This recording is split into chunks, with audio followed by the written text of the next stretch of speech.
Cette maison est vraiment charmante. Elle bénéficie d'une très bonne luminosité. En effet, je veux commencer à vivre ici dès que possible. Tandis que mes beaux-parents riaient joyeusement, Farrell a également hoché la tête en signe de satisfaction. Bien que nous soyons venus pour visiter notre nouvelle maison, je ne m'attendais pas à ce qu'elle soit aussi luxueuse. Tandis que mes beaux-parents et Farrell avançaient chacun de leur côté dans leur projet, mon inquiétude grandissait. Allons-nous vraiment acheter cette maison? Incapable de cacher ma confusion, Linda, notre agent, me dit calmement, Madame, parlons dans une autre pièce. Il y a quelque chose dont nous devons discuter à propos du contrat. Surprise par l'expression sérieuse de Linda, j'ai acquiescé. Emmenée dans une pièce séparée, j'étais pleine d'anxiété. Je pensais qu'elle me presserait de conclure un contrat immédiatement. Mais ce qu'elle m'a dit était tout à fait inattendu. Vous devriez vous enfuir immédiatement. Quoi? Confus par ces paroles inattendues, j'ai demandé. Fuir? Qu'est-ce que tu veux dire? Je suis désolée de vous surprendre si soudainement, mais j'ai été témoin de quelque chose. Linda a commencé sur un ton inquiet. Le contenu de ses paroles était choquant. Je m'appelle Pamela Moore. J'ai 32 ans cette année. Mon mari, Farrell, a le même âge que moi, et bien que nous n'ayons pas encore d'enfants, nous envisageons sérieusement d'acheter bientôt notre propre maison. Je me languis du charme d'un appartement en centre-ville, mais Farrell préfère une maison individuelle avec plus d'intimité. C'est surtout à cause des parents de Farrell. Ma belle-mère, Hazel, a 65 ans, et mon beau-père, George, 66 ans, ce qui est relativement jeune pour des personnes âgées, mais tous deux ont des handicaps physiques, et leur mode de vie doit donc être adapté. Lorsque Farrell était lycéen, sa famille a été victime d'un accident de la route au cours d'un voyage, qui s'est soldé par des blessures légères pour lui. Mais grave pour ses parents. Hazel, sa belle-mère, s'est blessée au dos et George, son beau-père, a subi une blessure qui a considérablement réduit la fonction de l'une de ses jambes. À la suite de l'accident, ses parents ont été contraints de quitter leur emploi et leur vie a changé radicalement. Après avoir obtenu son diplôme d'études secondaires, Farrell a travaillé avec diligence pour prendre soin de ses parents et assurer leur subsistance. Cela montre l'importance qu'il accorde à sa famille. Nous nous sommes rencontrés par l'intermédiaire d'un ami commun alors que nous avions 26 ans. Et la première impression que j'ai eue de Farrell était celle d'une personne sincère qui accordait une importance primordiale à sa famille. Il a toujours donné la priorité à ses parents, au point d'être parfois surprotecteur. À eu début, j'ai craint qu'il ne s'inquiète trop, mais en découvrant son passé, j'ai compris pourquoi il agissait ainsi. Sa gentillesse et son amour profond pour sa famille m'ont attiré, et j'ai progressivement développé des sentiments profonds pour lui. Notre relation s'est progressivement approfondie, sur la base d'une compréhension et d'un soutien mutuel. Finalement, notre relation s'est développée et nous nous sommes mariés. Tout au long de ce processus, Farrell a cherché une maison individuelle qui permettrait à ses parents de vivre plus confortablement. Compte tenu du fait qu'il est fils unique et de l'état de santé de ses parents, il est facile de voir que son désir est fondé. Cependant, j'ai toujours ressenti une légère réserve à l'égard de ses parents. Avec le temps, j'ai commencé à penser que mon intuition était correcte. Avec le recul, j'ai ressenti un subtil malaise dès le jour où nous nous sommes présentés pour le mariage, il y a 3 ans. La première fois que j'ai visité la maison de ses parents, j'ai été accueillie chaleureusement par Hazel. Pamela, bienvenue. Notre maison est modeste, mais mettez-vous à l'aise, a-t-elle dit. Merci. Lui répondis-je en m'avançant lentement à l'intérieur. J'ai remarqué qu'elle avait du mal à marcher, comme Farrell l'avait décrit auparavant. Peu après, George est apparu au fond de la pièce. Pamela, ravi de vous rencontrer. J'ai hâte d'apprendre à mieux vous connaître. Dit-il, mais il titubait en marchant, luttant manifestement contre le fardeau de sa jambe. Cela montre que l'accident de la route a eu des effets à long terme, rendant le travail difficile pour lui. Cependant, il parvenait à joindre les deux bouts avec les indemnités d'assurance qu'il recevait. En comprenant ce contexte, j'ai commencé à comprendre la source du malaise que je ressentais. En voyant leur état, J'étais vraiment content d'avoir apporté la pizza que nous avions achetée à l'avance. Malgré leurs inconvénients physiques, mes beaux-parents avaient fait de leur mieux pour les accueillir chaleureusement, et je leur en étais profondément reconnaissant et voulais réduire leur fardeau autant que possible. Lorsque j'ai posé la pizza sur la table, Hazel s'est exclamée avec joie, « Je suis désolée de vous avoir fait préparer un tel régal. Merci beaucoup. Mangeons tout de suite. » Elle a dit cela en attrapant la pizza sans hésiter. J'étais un peu surprise de les voir manger avec autant d'empressement, mais leur expression de joie sincère m'a fait chaud au cœur. À ce moment-là, Farrell s'est exclamé en plaisantant, « Et, vous avez commencé tous les deux sans nous? Nous sommes affamés ici aussi. » Hazel a rapidement répondu, « Oh, je suis désolée. C'est juste que je n'ai pas vu de pizza aussi délicieuse depuis si longtemps que je n'ai pas pu m'en empêcher. Mais ne t'inquiète pas, il y en a plein pour toi et Pamela. » Répondit-elle avec un sourire. Ce faisant, elle a posé une boîte de conserve d'urgence sur la table, en disant modestement, « Je suis désolée, c'est juste ça. » George a également souri et l'a remercié en disant, « Merci, ma chère. » Voyant mon visage surpris, Farrell m'a demandé, « Qu'est-ce qui ne va pas, Pamela? Tu as l'air si choquée. » J'ai hésité et marmonné, j'essaie de trouver les bons mots, quand Farrell s'est soudain levé, réalisant, « Oh, j'ai oublié les boissons. Regardez, je les ai apportées, » a dit George, portant un plateau avec des verres pour tout le monde, marchant en trébuchant un peu mais faisant un effort déterminé. « Merci, papa, maman. Je suis désolée, j'aurais dû préparer cela. En prenant le plateau, j'ai été choquée. Les verres étaient usés et certains étaient fissurés. Le contenu n'était que de l'eau. J'ai vu mon beau-père aller chercher de l'eau dans la salle de bain tout à l'heure. Était-ce vraiment de l'eau du robinet? Tout ce que j'ai pu dire, c'est merci. Mes beaux-parents ont fini par manger presque toute la pizza que j'avais apportée, alors que j'avais prévu de la partager avec nous tous. Ils tenaient la boîte de pizza, répétaient sans cesse qu'elle était délicieuse et mangeaient très vite, créant une atmosphère dans laquelle je ne pouvais pas me joindre à eux. Farrell n'a eu aucun problème à manger les plats d'accompagnement en conserve. J'avais apporté la pizza pour qu'il l'apprécie, ce qui était très bien, mais les conserves étaient inattendues. Lorsque j'ai pris une boîte de conserve, j'ai remarqué qu'elle approchait de sa date de péremption. Je l'ai ignorée et j'ai continué à manger en silence. Je ne sentais presque rien. Voyant mon silence, Hazel s'est inquiétée et a demandé, « Est-ce que ce simple repas t'a rendu malade? » « Non, ce n'est pas ça, » ai-je répondu. « Tu peux être honnête avec nous. Farrell nous a dit que votre famille possède beaucoup de terres, vous devez donc être habitué à une cuisine différente. Je suis désolée de ne pouvoir vous proposer que quelque chose d'aussi modeste. À eu début, j'ai eu l'impression qu'elle était méchante, mais il semblait qu'elle le pensait vraiment. Je ne savais pas comment réagir. Ce n'est pas comme ça, ai-je répondu avec hésitation. Tandis qu'Hazel me regardait faiblement. Je suis désolée. Farrell te l'a peut-être dit, mais nous sommes physiquement handicapés. Cela nous empêche d'aller souvent au supermarché et nous ne pouvons pas offrir autant d'hospitalité que nous le voudrions. C'est frustrant de penser à ce que nous pourrions faire si nous étions plus valides. George acquiesce. Face à leurs remarques, les mots me manquent. C'est suffisant, vraiment. Merci beaucoup. Il était clair que malgré leurs limites physiques, mes beaux-parents faisaient de leur mieux pour que nous nous sentions les bienvenus. Comme ils ne peuvent pas travailler, il est compréhensible que leur vie soit plus frugale.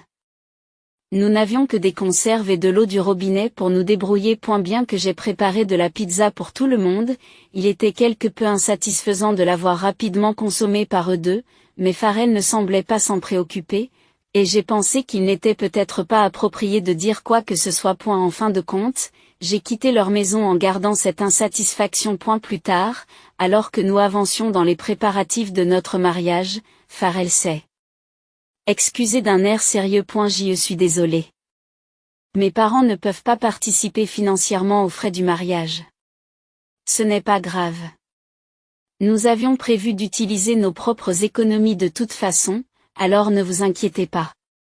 J'ai répondu joyeusement. J'avais déjà conseillé à mes parents de ne pas contribuer eux aussi, craignant que cela n'embarrasse ses parents si un seul d'entre eux offrait un soutien financier.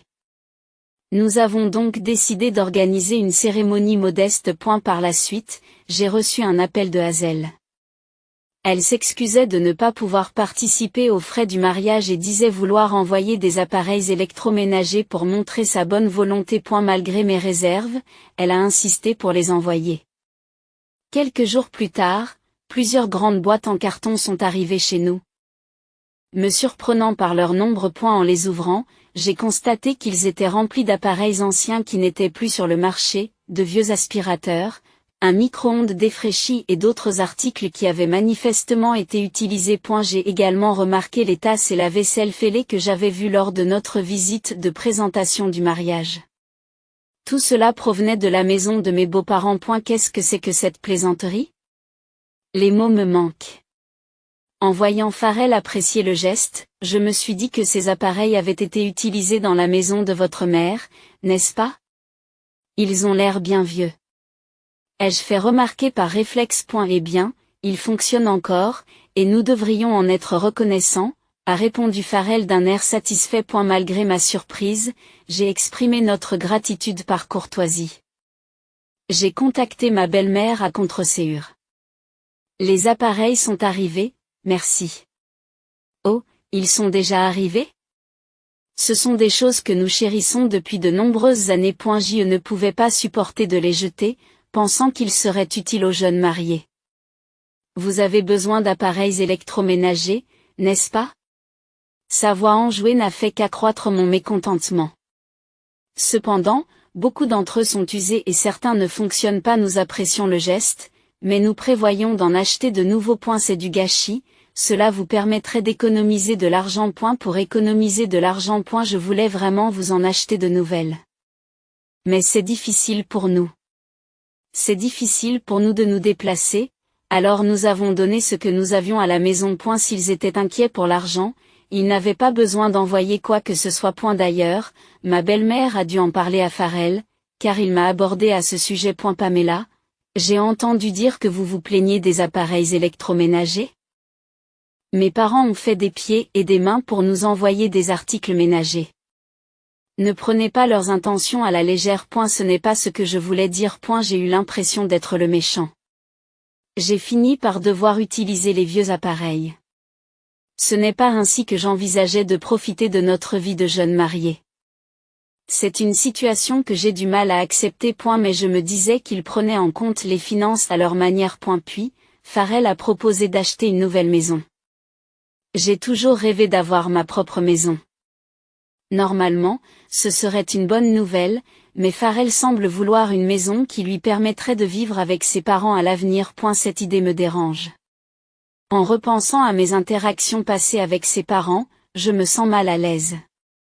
Je me demande s'il est vraiment possible de vivre ensemble, étant donné que leur priorité a toujours été d'économiser de l'argent, raison pour laquelle ils ont envoyé les vieux appareils. À eu départ, je pensais qu'ils essayaient de m'aider du mieux qu'ils pouvaient, mais j'ai commencé à douter de leurs intentions.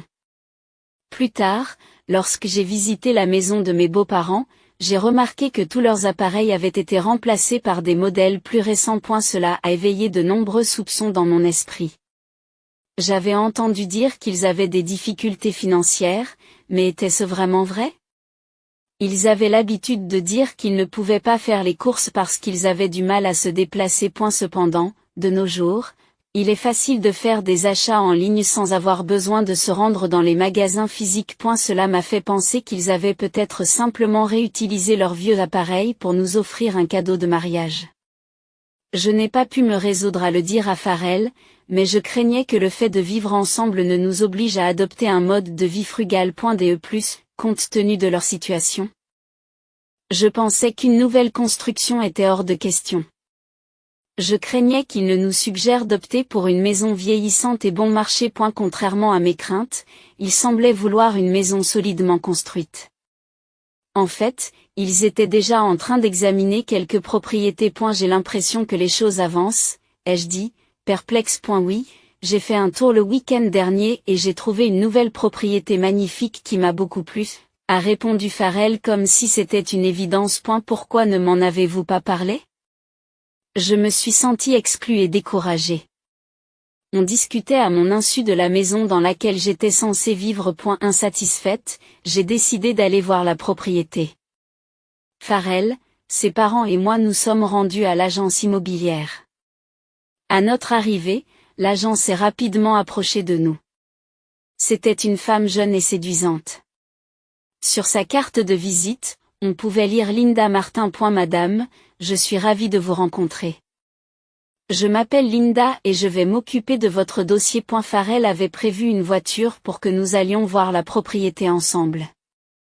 Dans la voiture, mes beaux-parents discutaient amicalement avec Linda. Il semble que la nouvelle maison soit déjà construite dans un quartier huppé. J'ai eu un vague sentiment de malaise. Finalement, notre voiture s'est arrêtée devant la propriété. Il s'agissait d'une luxueuse maison unifamiliale avec une cour spacieuse, manifestement située dans un quartier huppé. Nous sommes entrés et avons fait le tour de la maison. Dans le salon, mes beaux-parents étaient très enthousiastes. Cette maison est vraiment charmante. Elle est tellement bien éclairée, ont-ils dit. En effet. Je veux commencer à vivre ici dès que possible. À eu fil de la conversation, je me suis sentie anxieuse et je n'ai pas pu m'empêcher de les interrompre. Excusez-moi, mais c'est ma première visite ici. Oh, c'est vrai? Je vous prie de m'excuser. Voici la brochure. J'ai été choquée quand j'ai vu la brochure. Le prix était clairement au-dessus de notre budget. Il s'agissait probablement d'une maison que nous ne pouvions pas nous permettre. Néanmoins, mes beaux-parents et Farrell semblaient désireux d'acquérir cette propriété. Alors que je transpirais de confusion, Linda me fixait, son expression suggérant qu'elle avait quelque chose à dire. Tenant la brochure, je réfléchissais à la manière de gérer la situation. Peu après, mes beaux-parents ont commencé à marcher vers la terrasse. Farrell les a rejoints pour les soutenir. Ils étaient profondément absorbés par leur conversation. Puis, comme si elle avait pris sa décision, Linda s'est tournée vers moi et a chuchoté doucement. Madame, parlons dans une autre pièce. Il y a quelque chose dont nous devons discuter à propos du contrat. Surprise par son expression sérieuse, j'ai acquiescé. Elle m'a emmenée dans une autre pièce, et j'étais remplie d'anxiété. Je pensais qu'elle me pousserait à signer un contrat immédiatement. Mais ce qu'elle a dit ensuite était complètement inattendu. Vous devez vous enfuir immédiatement. Quoi? J'ai été déconcertée par ces paroles inattendues. Comment ça, s'enfuir? Je suis désolée de vous surprendre si soudainement, mais j'ai été témoin de quelque chose, a-t-elle commencé, l'air mal à l'aise. Ce qu'elle a révélé était choquant. Il s'avère que Farrell et ses parents étaient déjà venus dans cette propriété. Selon elle, lors de ses visites, ses parents marchaient sans aucune aide. Qu'est-ce que cela signifie? Mes beaux-parents sont censés avoir des difficultés à marcher, n'ai-je pas compris? Ils semblaient toujours avoir du mal à marcher. C'est pourquoi il leur était difficile de travailler et de faire les courses. Qu'est-ce que c'est que ça? J'ai seulement réussi à dire cela. Voulez-vous voir par vous-même? Elle a suggéré de jeter un coup d'œil par une porte légèrement ouverte pour les observer à la dérobée. En effet, mes beaux-parents marchaient seuls. Ils ne se servaient d'aucune canne ni d'aucune aide. Pourquoi? Pourquoi ferait-il semblant de ne pas pouvoir marcher? Cela pourrait constituer une preuve, vous devriez donc enregistrer une vidéo, a-t-elle conseillé. Sa voix calme résonne. Des preuves? Qu'est-ce que c'est exactement? Je vous expliquerai plus en détail plus tard. Suivant ses instructions, j'ai sorti mon téléphone en tremblant et j'ai enregistré une vidéo de mes beaux-parents en train de marcher. Je suis restée plantée là, abasourdie. D'après elle, mes beaux-parents faisaient semblant d'avoir des problèmes de mobilité. Elle leur a donc recommandé un logement accessible aux personnes handicapées. Cette maison peut être équipée de rampes, ce qui faciliterait les déplacements, avait-elle suggéré. Sur ce, mes beaux-parents ont éclaté de rire. Oh non, nous n'avons pas besoin de ce genre de choses, ont-ils dit, et ils ont commencé à s'éloigner à grands pas. Elle ne comprenait pas pourquoi ils la trompaient. Mais la raison s'est révélée plus tard. Lorsqu'il s'est agi de fournir des documents hypothécaires, il s'est avéré que les contrats étaient traités à mon nom. Voici les documents nécessaires. Les documents portaient clairement mon nom. En écoutant discrètement leur conversation, elle a surpris une discussion choquante entre eux. Après tout, il vaut mieux que ce soit Pamela qui paie le prêt. Nous avons fait semblant d'être blessés. Nous avons reçu une somme importante de l'assurance, mais nous l'avons presque épuisée avec les nouveaux appareils que nous avons achetés. Maman, tu es trop directe. Mais c'est ce que nous avions prévu depuis le début, n'est-ce pas? Trouver quelqu'un issu d'une famille riche. Si ma belle-mère était nonchalante, mon beau-père semblait lui aussi satisfait. Farrell a tenu sa promesse, n'est-ce pas? Pamela vous fait tout autant confiance. Une personne riche au grand cœur est facile à manipuler. En apprenant la vérité, j'ai été stupéfait. Mes beaux-parents avaient délibérément fait semblant d'avoir des problèmes de mobilité pour recevoir frauduleusement de l'argent de l'assurance. Farrell était au courant de ces faits depuis le début. Après qu'elle m'a fait entendre cette conversation entre trois, je suis restée silencieuse pendant un moment. Je n'avais jamais imaginé que je serais celle qui paierait l'hypothèque. En fait, ma famille possède plusieurs propriétés, et je l'avais mentionné lors de ma première rencontre avec Farrell. Cependant, notre mode de vie est très ordinaire. Mes parents ont toujours encouragé la frugalité et nous ne possédons pas d'objets coûteux. Mes revenus ne sont pas considérables pour un employé de bureau ordinaire. Je n'avais jamais imaginé que le fait d'être propriétaire terrien ferait de moi une cible pour les avances de Farrell, pensant que cela signifiait la richesse. Accablée et incapable de réagir, Linda s'est excusée auprès de moi. Je suis vraiment désolée d'avoir soulevé cette question si soudainement. Non, ne vous inquiétez pas. Au contraire, j'apprécie que vous m'en parliez, ai-je répondu avec insistance, remarquant que son expression s'était assombrie. L'affaire n'est pas encore conclue, a-t-elle poursuivi, et la suite a été encore plus choquante. Farrell avait dit, nous aurons besoin des ressources de Pamela à l'avenir, et sa mère avait ajouté en riant, et, ensuite, donnez-lui un petit coup de pouce. Je lui apprendrai à faire semblant de tomber et à réclamer des frais médicaux à long terme. Elle sera sûrement ravie d'apprendre qu'une petite douleur peut rapporter de l'argent. J'étais horrifiée. Ils avaient l'intention de m'impliquer dans leur fraude. Qu'est-ce que vous voulez dire?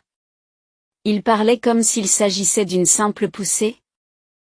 Mais l'intention était clairement de blesser. L'idée d'être poussé à commettre une telle tromperie était impardonnable. Je suis désolée d'apporter des nouvelles aussi pénibles, mais j'ai senti qu'il était nécessaire de vous le dire. Il s'agit d'un acte clairement criminel, qui pourrait vous nuire également. Elle parla avec une inquiétude évidente dans sa voix. Les implications étaient difficiles à croire et encore plus difficiles à accepter. Témoin direct de la scène, j'ai vu ma belle famille marcher hardiment. Mon nom figurait sur les documents hypothécaires, et c'était Farrell qui m'avait trompé. Le choc m'a donné le vertige et j'ai trébuché. Ça va?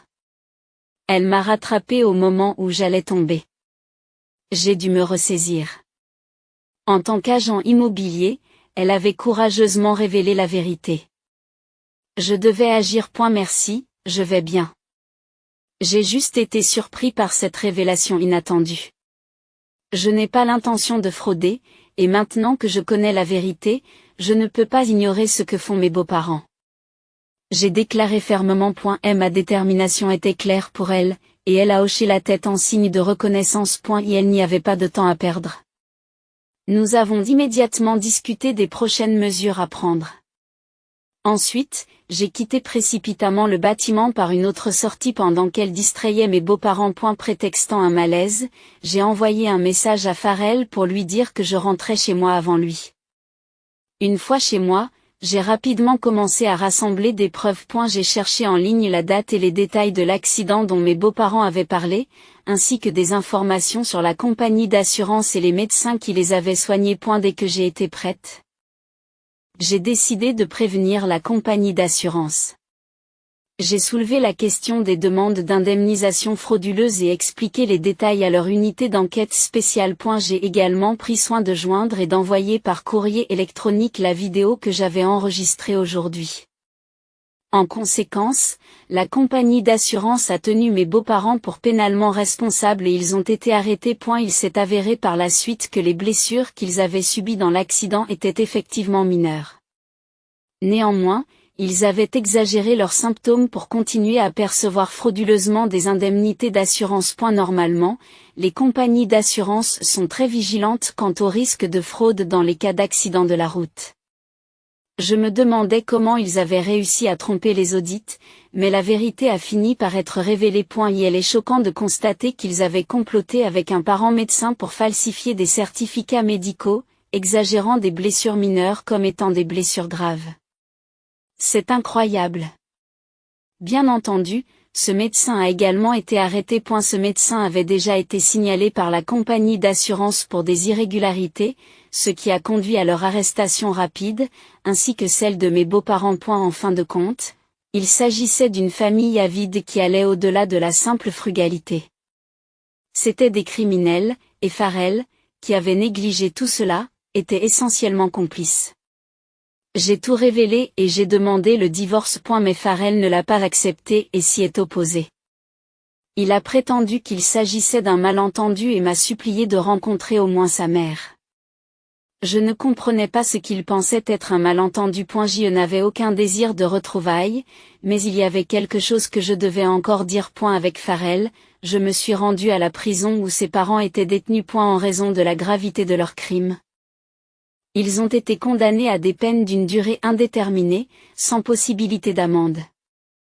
C'est ainsi que mes beaux-parents ont été incarcérés. En entrant dans la salle de visite, j'ai vu que sa mère avait déjà l'air découragée.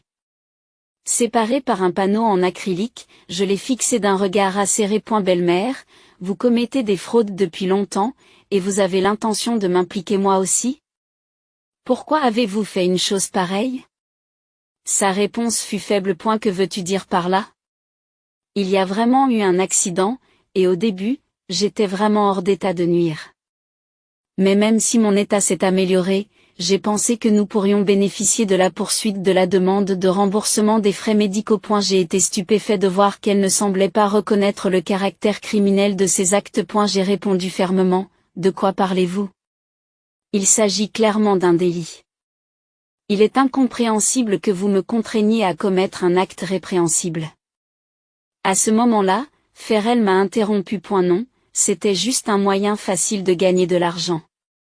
C'était une erreur, mais j'ai pensé que vous comprendriez, étant donné que votre famille est riche et vit confortablement. Vous comprenez, n'est-ce pas? Lassé de l'attitude de Farrell, j'ai atteint ma limite. Quoi? Ne mélangez pas tout. Mes parents et moi travaillons honnêtement.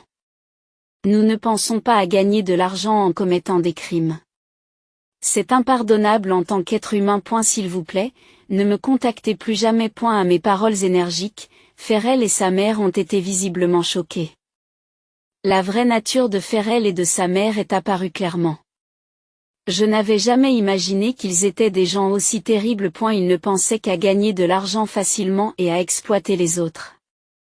Même après leur arrestation, ils n'ont montré aucun signe de remords. Sentant que je ne pouvais plus faire face à cette situation. J'ai laissé Farrell derrière moi et je suis sorti de la prison. Je ne reviendrai jamais ici. Par la suite, j'ai entamé une médiation en vue d'un divorce. Cela a pris du temps, mais le divorce a finalement été prononcé. Farrell a démissionné de son travail car l'arrestation de ses parents a été connue sur son lieu de travail, ce qui l'a mis mal à l'aise. Je ne sais pas où il se trouve aujourd'hui. On peut supposer que ses parents vivent tranquillement après leur libération. Je n'aurais jamais cru que des gens aussi peu scrupuleux existaient vraiment. Pendant un certain temps, je n'ai même pas pensé au mariage. J'ai décidé de me concentrer sur ma carrière et de changer de travail. C'est alors qu'une rencontre inattendue s'est produite. J'ai rencontré un homme gentil qui m'a comprise et acceptée. Il a compris les difficultés que j'avais rencontrées et m'a réconforté. Même si j'hésitais à aller de l'avant, j'avais confiance en son caractère. Toutefois, les leçons tirées de mon précédent mariage m'avaient rendue prudente. Il a tenté d'apaiser ses craintes en me présentant à ses parents. Ces derniers nous ont chaleureusement accueillis et nous ont servi des plats élaborés. J'ai ressenti une véritable joie face à cette gentillesse apparemment ordinaire. Ses parents étaient également doux et larges d'esprit, tout comme lui. J'étais sûre de pouvoir me sentir en sécurité dans cette famille. Nous nous sommes donc mariés et avons pu mener une vie paisible. Au fil du temps, la question de l'achat d'une maison s'est posée entre mon mari et moi. Je l'ai emmené à l'agence immobilière que je lui avais recommandée. C'était l'agence où travaillait Linda. Grâce à son soutien, j'ai pu voir clair dans la tromperie, et je lui en suis profondément reconnaissante. Lorsque nous sommes entrés dans l'agence immobilière, un visage familier nous a accueillis. Bienvenue. Oh. Elle semblait nous avoir reconnus. J'ai répondu par un sourire. Bonjour. Ça fait un moment. Elle était toujours aussi énergique. Sur la nouvelle carte de visite qu'elle m'a tendue, il y avait écrit chef. Sentir sa croissance et son expérience m'a apporté un vrai bonheur. Lorsque mon mari n'était pas là, elle m'a gentiment dit, c'est vraiment super que tu aies trouvé un bon partenaire. Je suis vraiment reconnaissante que tu m'aies dit la vérité à l'époque. Merci. Mon sourire s'est élargi. Nous avons décidé de construire notre nouvelle maison par l'intermédiaire de l'agence immobilière où elle travaille. C'était une décision prise après avoir voulu lui rendre l'appareil d'une manière ou d'une autre. Je suis sûre que cette fois-ci, ma maison idéale sera réalisée. Penser à notre nouvelle maison m'a naturellement fait sourire. Musique.